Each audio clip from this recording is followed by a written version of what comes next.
Alright guys, so today we're talking about Naruto and why it's so iconic. But first and foremost, go ahead and become part of the family, because if you like this type of content, you're right where you need to be. What? So as we go into this topic of why Naruto is so iconic or why it's so good, there's a lot of obvious points. One of the first obvious points is the iconic characters. So we got people like Hashirama, Madara, him fighting almost the whole, no, not almost, the whole Shinobi Alliance. All right, let's not underglaze. Then you got very popular, beloved characters. You have Naruto, you got your Sasuke's, you got your Jiraiya's, and you got your Kakashi's. Yeah, Sakura, we're not mentioning you.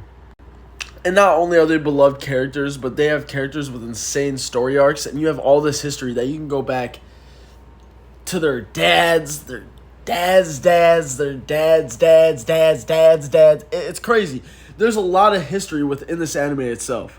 And outside of story arc and, the relationships between each and every character, the history is a big thing that not many other animes do. And usually when there's an anime that does something different that no one's ever seen before, it becomes a staple in anime and manga itself. With the history of Naruto being one of those things, right? Not only that, but like I said, the story itself is so iconic.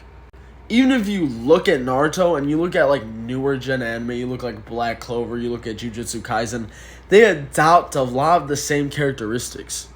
For instance, let's look at Naruto. You got Team 7, and basically every other Team 7 or every other team in the whole entire anime.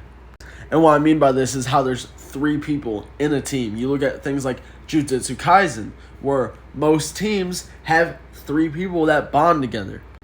And then you look at people like Sasuke and Naruto. Okay, why is this apparent? Why does this matter? Okay, you look at Black Clover, you look at Yuno and Asta.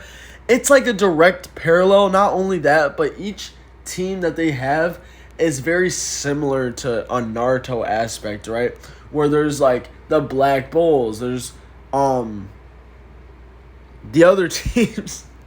They're basically direct parallels, if not 110% influenced. Another reason why Naruto was so big was all the enemies within the series and how fully fleshed out they were.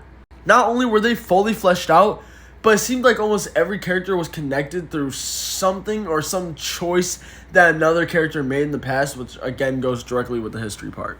Plus the fact that this is a story that never really has necessarily been fully told, and then the whole entire power system with chakra just threw another thing there that just made it iconic. However, why do you guys think this anime became a huge deal?